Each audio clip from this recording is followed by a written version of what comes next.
Hello प्यारे बच्चों, कैसे हो आप सब लोग। उम्मीद करता हूँ सब अच्छे होंगे। और सब बच्चे इंतज़ार कर रहे थे, पढ़ाई तो कर नहीं रहे थे इतने दिन की। सर क्वालिफिकेशन क्या मांगी जाएगी, फ्रेशर्स बच्चे एलिजिबल होंगे क्या, क्या CITS कंपलसरी किया जाएगा क्या, सर एक्सपीरियंस कहाँ का चलेगा, सर एक्सपीरियंस मांगा जाएगा कि नहीं मांगा जाएगा। प्यारे बच्चों, मैंने इसके बारे में 5-7 दिन पहले एक वीडियो बनाया था, नो CITS नो एक्सपीरियंस वाला।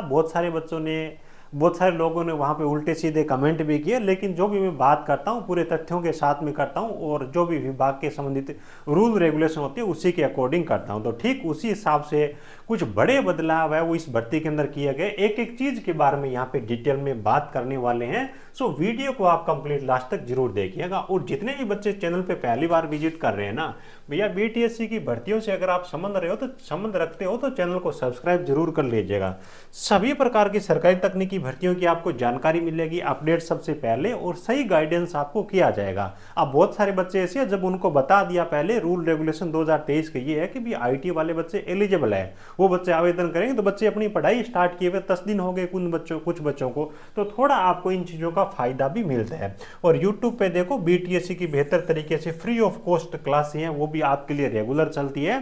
तो बेहतर तैयारी भी बच्चों आपकी यहाँ से होगी। तो चैनल को सब्सक्राइब करके रखिएगा और हमें सपोर्ट करने के लिए आप अपने यार दोस्त जो भी ग्रुप्स है वहाँ पे अपनी अपनी ईमानदारी से चैनल को शेयर जरूर करें। भाई ये भी नोटिफिकेशन आ चुका है, देखो सभी नोटिफिकेशन में सारी चीजें सेम है, बस अलग अलग ट्रेड और अलग अलग वैकेंसी का फर्क है, बाकी सेम रूल रेगुलेशन दिए गए हैं। यहाँ पर मैंने इलेक्ट्रिशियन वायरमैन वाला नोटिफिकेशन है यहाँ पे लिया हुआ है। देखो फॉर्म भरने की डेट के बारे में बात करें तो 15 अप्रैल से लेकर के 15 मई तक, यानी कि एग्जैक्ट 1 महीने का आपके पास में टाइम है। ठीक है, डॉक्यूमेंट के बारे में इस वीडियो में बता दूंगा, और भी अलग वीडियो बना करके भी कोई डाउट हो ना आपका तो कमेंट कर देना। डॉक्यूमेंट के संबंध में अलग भी वीडियो में बना करके आपको उसके बारे में डिटेल में भी जानकारी दे दूंगा। देखो भैया, यहाँ पे सीधी सी बात है, जिन बच्चों के पास में NCVT से या फिर SCVT से ITI कर रखी है ना, चाहे 1 साल की हो चाहे 2 साल की हो, वो बच्चा आवेदन करेगा।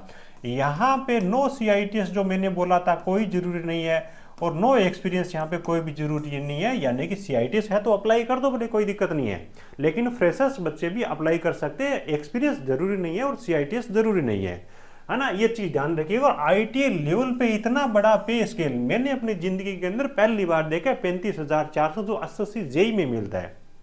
ठीक है, तो जबरदस्त तैयारी में लग जाना। JEE वाला पे स्केल IT फ्रेशर्स को दे रहे हैं, एक बहुत बड़ी बात है ये बच्चों, है ना। और उसके बाद में पता है कैसी आपकी लाइफ स्टाइल रहने वाली इस जॉब में। देखो कैटेगरी वाइज पदों की संख्या 249 है, ये तो आप कहोगे अलग डिपार्टमेंट के लोक स्वास्थ्य अभियंत्रण विभाग के 3 पद और है। गर्ल्स है ना, वो तो जी जान से तैयारी करना। इनमें से 86 जो वैकेंसी वो गर्ल्स के लिए रिजर्व है। बाकी कैटेगरी वाइज वैकेंसी बच्चों यहाँ पे आप देख सकते हो। और मैं आपको बता दूं कि जो बच्चे हैं ना ट्रेड वाइज, इलेक्ट्रिशियन और वायरमैन का अलग से, इलेक्ट्रॉनिक्स मैकेनिक का अलग से, मशीनिस्ट का अलग से, मैंने आपको व्हाट्सएप ग्रुप बना दिया है। नीचे इस वीडियो को डिस्क्रिप्शन में लिंक मिल जाएगी, आप अपना ग्रुप ज्वाइन कर लेना। वहाँ पे आपको संबंधित नोटिफिकेशन भेज दिया जाएगा, कोई भी अपडेट आएगी तो भेज दी जाएगी। यूट्यूब पे फ्री क्लास नहीं होगी, उनकी PDF आपको वहाँ पे भेज दी जाएगी। क्लासों की टाइमिंग वगैरह आपको वहां पे दे दी जाएगी। ऐप पे जो क्लास होंगी उनकी टाइमिंग वगैरह, यानी कि प्रॉपर आप अपडेटेड रहोगे। ग्रुप को आप जरूर ज्वाइन कर लीजिएगा। ठीक है, आपकी DV तक वो सब चीजें काम आएगी, हम गाइड करने वाले हैं। ठीक है, हम क्या है कि किसी भी भर्ती के बारे में तैयारी वगैरह स्टार्ट करवाते हैं तो लास्ट तक उन बच्चों के साथ में जुड़े रहते हैं। ऐसा नहीं कि 5 दिन वीडियो डाले, नई भर्ती आ गई, इन बच्चों का एनरोलमेंट कर लिया और फिर चले गए ना, बिल्कुल नहीं। कंप्लीट क्लासेस 0 से लेकर के लास्ट तक कंप्लीट सिलेबस लाइव करवाते हैं। हर एक डाउट बच्चे का दूर करते हैं, चाहे पढ़ाई के संबंध का हो, चाहे उनका DV या कोई और डाउट हो। ठीक है, देखो भाई यहाँ पे ये लोक स्वास्थ्य अभियंत्रण विभाग है, तो इसके अंदर भी वही चीज है, इलेक्ट्रिशियन वायरमैन की ITI है। और यहाँ पे लेवल 2 स्तर का आपको वेतन दिया जाएगा। इसके अंदर टोटल वैकेंसी जो बताई गई, यहाँ पे 3 वैकेंसी बताई गई है। अब बच्चे जो बोलते हैं ना कि सर एज लिमिट क्या रहने वाली है, तो एज लिमिट के बारे में अपन बात कर लेते हैं। न्यूनतम आयु सीमा के अंदर थोड़ा सा संशोधन किया गया है। थंबनेल में जैसा देखा आपने, बड़ा संशोधन। अक्सर देखते हैं अपन 18 वर्ष मिनिमम एज लिमिट रहती है, लेकिन यहाँ पे आयु सीमा कम से कम कितनी रखी गई, 21 वर्ष, यानी कि 21 वर्ष से लेकर के जो सामान्य कैटेगरी के बच्चे वो 37 वर्ष तक के इसके अंदर फॉर्म भर पाएंगे। और जो सामान्य कैटेगरी की जो फीमेल है, गर्ल्स है, वो 40 वर्ष तक की अप्लाई कर पाएगी। चाहे बिहार के अलावा अदर स्टेट से हैं, वो भी सामान्य कैटेगरी महिलाएं, तो उनके लिए 40 वर्ष है। अदर स्टेट वाले बच्चों के लिए यहाँ पे 37 वर्ष है, और बिहार सामान्य कैटेगरी के लिए भी 37 है। पिछड़ा वर्ग है, अत्यंत पिछड़ा वर्ग है, महिला और पुरुष दोनों के लिए 40 वर्ष है, और अनुसूचित जाति और जनजाति के लिए 42 ईयर्स, यानी कि बच्चों कितनी रहने वाली है, 42 वर्ष रहने वाली है। ठीक है, और उसके बाद में आ जाइए जो संविदा को लेकर के जो इन्होंने दे रखा, प्राविधिक विज्ञान प्रौद्योगिकी और तकनीकी शिक्षा विभाग में, इसी विभाग में सरकारी कॉलेजों के अंदर जो संविदा के रूप में सेम पोस्ट पे काम कर रहे हैं उसी का एक्सपीरियंस काउंट किया जाएगा। प्राइवेट से हो चाहे आपका अदर किसी पोस्ट का गवर्नमेंट से भी क्यों नहीं हो, वो नहीं चलेगा, ये ध्यान रखना है। तो बहुत कम नाम मात्र के बच्चे होंगे, एक्सपीरियंस जिनके पास में है ना, तो कट ऑफ डेट क्या रखी यहाँ पे 1/8/2026 तक की रखी गई है भी। इसके हिसाब से जितना आपका सर्विस हुआ वहां पे उतनी आपको अधिकतम आयुष्यों में एक्स्ट्रा छूट दे दी जाएगी। ठीक है, चलो उसके बाद में आ जाइए यहाँ पे आपका आरक्षण। ठीक है, तो आरक्षण ध्यान रखिएगा, जो कैटेगरी आप अपने ऑनलाइन फॉर्म में वहां पे लगाओगे ना, उसी कैटेगरी के सारे प्रोसेस आपके आगे होने वाले, तो कैटेगरी आपको ध्यानपूर्वक उसके अंदर सबमिट करनी है भाई।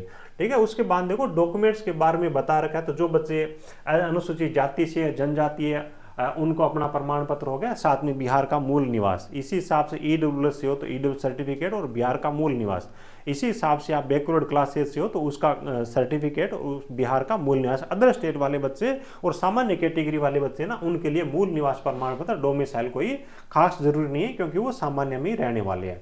ठीक है, चलिए भाई उसके बाद में अगर अपन देखें रिजर्वेशन के बारे में, है ना, अभी महिलाओं के लिए रिजर्वेशन 35% है, वो ऑलरेडी मैं आपको बच्चों बता ही चुका हूँ, बार बार बोल रहा हूँ, फीमेल्स है उनके लिए बड़ी अपॉर्चुनिटी है विभाग में। और ध्यान रखिएगा दिव्यांग जो है ना एक्चुअल के अंदर, उनको ही दिव्यांगता का दावा करना है, क्योंकि आपका अलग से मेडिकल भी किया जाएगा जो, है ना। और उसके बाद देखो एप्लीकेशन फीस, आवेदन शुल्क है, वो तो आपको पता ही होगा, अगर आप बीटीएससी के रेगुलर फॉर्म भर रहे हो तो आपका 100 रुपये एप्लीकेशन फीस के रूप में चार्ज है, वो आपको यहाँ पे जमा करवाना होगा। ठीक है, उसके बाद फोटो युक्त पहचान पत्र, ये बोल रहा है कि भी जब आप ऑनलाइन आवेदन करते हो ना, तो वहाँ पे जो ऑप्शन आएंगे उनमें से हो सके तो आधार कार्ड को ही प्राथमिकता दे करके उसको सिलेक्ट करके वो आपको अपलोड करना है। ठीक है, बाकी आप इनमें से कोई सा भी फोटो युक्त पहचान पत्र है वो अपलोड कर सकते हो। उसके बाद चयन की प्रक्रिया में देखो आप यहाँ पे 2 चीजें यहाँ पे दे रही है, एक तो आपकी प्रतियोगिता परीक्षा, दूसरा आपका कार्य अनुभव है। तो अनुभव है वो तो नाम मात्र के बच्चों के पास ही मिलेगा, लिखित परीक्षा के आधार पर आपका सिलेक्शन होगा, आप ये मान के चलिए, क्योंकि इस डिपार्टमेंट के अंदर देखो संविदा के रूप में है नहीं, कोई नाम मात्र का होगा तो अलग बात है। ये 75 अंक ये आपके पेपर के रहने वाले हैं, 25% जो अंक, या फिर मैं बोलूँ कि 25 नंबर हो आपके संविदा के रूप में रहेंगे। प्रत्येक 1 साल के लिए आपको 5 अंक दिए जाएंगे, तो 5 साल के आपके टोटल है वो 25 अंक हो जाएंगे। अब इनका वेटेज निकाला जाएगा, मान लीजिए कि आपका पेपर जो 100 नंबर का हो रहा है, किसी बच्चे ने 75 नंबर वो बच्चा लेके आया है, तो इसका क्या हो जाएगा 0.75 से मल्टीप्लाई करके उसका वेटेज निकाल लेंगे। उसके बाद अगर उसके पास एक्सपीरियंस है तो उसका एक्सपीरियंस है वो काउंट कर देंगे, इस हिसाब से आपका रहने वाला है। ठीक है, तो ये 1 साल से 6 महीने से ज़्यादा की अवधि काम कर रखा है, और 1 साल से कम है तो उनको 1 साल में काउंट कर लेंगे, ऐसा इन्होंने बोल रखा है। ये पेपर आपका कंप्लीट 100 नंबर का रहने वाला है। अब देखो भी बहुत सारे बच्चों का जिनका डाउट है कभी एग्जाम के अंदर क्या क्या आएगा, पेपर पैटर्न क्या रहने वाला है। प्यारे बच्चों देखो इन्होंने क्या मेंशन कर रखा है, प्रतियोगिता परीक्षा के प्रश्न पत्र में कुल 100 अंक 100 प्रश्न दिए जाएंगे, और सभी आपके वस्तुनिष्ठ प्रश्न रहने वाले हैं। पेपर आपका हिंदी और इंग्लिश दोनों लैंग्वेज में रहने वाले हैं। परीक्षा की अवधि 2 घंटे रहने वाली है, 2 घंटे का पेपर रहेगा, 100 प्रश्न आपके 100 नंबरों के यहाँ पे रहने वाले हैं। अध्याची विभाग द्वारा निर्धारित पाठ्यक्रम के आधार पर प्रश्न पूछे जाएंगे। उक्त पाठ्यक्रम आयोग के वेबसाइट पर अलग से प्रकाशित किया जाएगा, यानी कि अभी जो सिलेबस है ना वो आपको इन्होंने मेंशन नहीं कर रखा है भाई, सीधी सी बात है। हाँ ये जरूर है कि टेक्निकल है, ये तो आपको बहुत अच्छी तरीके से अच्छा वेटेज रहेगा, आपको तैयार करना ही करना है। अब नॉन टेक्निकल पूछा जाएगा नहीं पूछा जाएगा, उसमें से कौन सा सब्जेक्ट देंगे वो अभी क्लियर नहीं है।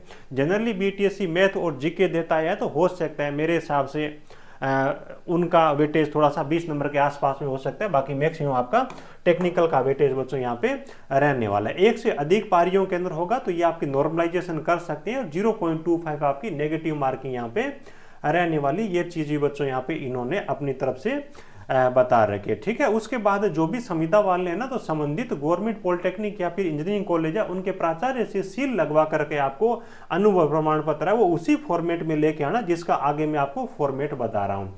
ठीक है, उसके बाद जो डॉक्यूमेंट्स है उनके बारे में इन्होंने बता रखा है, मेट्रिकुलेशन का मूल प्रमाण पत्र हो गया है ना, उसके बाद में आपकी आईटी से संबंधित आपकी प्रमाण पत्र हो गया, अंक पत्र हो गया, दोनों हो गए। और कोई ओबीसी वगैरह कैटेगरी से है तो उसका कास्ट क्रीमिलियर का प्रमाण पत्र हो गया, है ना। इसी हिसाब से दिव्यांग वगैरह तो जो भी आप पे डॉक्यूमेंट लागू होते हैं वो आपको वहाँ पे लेके जाना है। ये सारे डॉक्यूमेंट्स 15/5/2026 से या फिर इससे पहले के बने होने चाहिए, बहुत ज़्यादा पुराने भी नहीं हो, जैसे कि क्रीमिलियर का ओबीसी का होता है वो 1 साल चलता है। तो आपको ये चीज़ें वो ध्यान में बच्चों रखनी है। चलो भाई, उसके बाद में अगर अपन देखें अपने लिए इंपॉर्टेंट चीज़ यहाँ पे डॉक्यूमेंट वेरिफिकेशन के बारे में बता रखा है, तो ये तो समय समय पे आपको आगे बच्चों हमें गाइड है वो करते रहेंगे, ठीक है। तो सीधी सी बात है, CITS यहाँ पे मांगी नहीं गई है, अनुभव यहाँ से मांगा नहीं गया है, और जिनके पास में भी गवर्नमेंट कॉलेजों का अनुभव है तो उनको थोड़ा बेनिफिट है वो जरूर मिल, थोड़ा क्या बहुत सारे मिलेगा, लेकिन बच्चों के पास में मेरे हिसाब से ये है नहीं, ठीक है।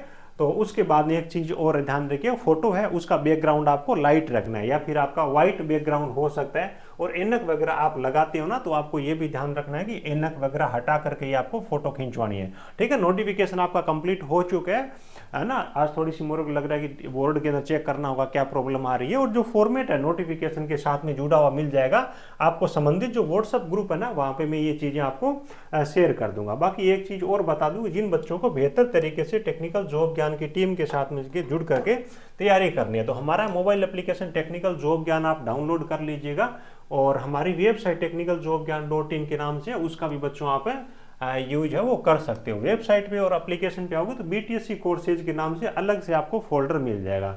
यहाँ पे जब आओगे ना तो BTSC वाले बच्चों के लिए इलेक्ट्रिशियन वायरमैन ट्रेड है वो ऑलरेडी इसका बैच है वो स्टार्ट हो चुका है, और उसके बाद में आप देखोगे यहाँ पे इलेक्ट्रॉनिक्स मैकेनिक है, उनके लिए भी बैच आपको यहाँ पे मिल जाएगा, आज लॉन्च हो जाएगा। मशीनिस्ट ट्रेड वाले हैं उनके लिए भी लॉन्च हो जाएगा, अलग अलग ट्रेड के लिए यहाँ पे बैचेज आपको कुछ दे रखे हैं, कुछ आज और कल के अंदर आपको मिल जाएंगे। तो बेहतर तरीके से अभी से जुड़ करके हमारे साथ आप अपनी पढ़ाई है वो शानदार तरीके से कर सकते हो, चाहो जहाँ से पढ़ो। लेकिन इस चीज़ को बिल्कुल ध्यान रखिएगा कि जहाँ जिस प्लेटफॉर्म को आप फॉलो कर रहे हो, जिसको आप ये टाइम देना चाहते हो 2-3 महीने का, जिन पे भरोसा करना चाहते हो, तो उन लोगों ने किस हिसाब से यूट्यूब पे तैयारी करवाई है, लाइव सेशन में जाकर के जरूर देखिएगा। कहीं ऐसा नहीं हो कि अभी उन्होंने स्टार्ट किया 5 दिन बाद में नई वैकेंसी के पीछे चला जाए। तो आपका टाइम है ना वो आपके लिए बहुत ज़्यादा इंपॉर्टेंट है, तो इस चीज़ का आपको ख्याल रखना है और बेहतर तरीके से आपको जी जान लगा करके बच्चों पढ़ाई करनी है। चलिए भी, थैंक यू।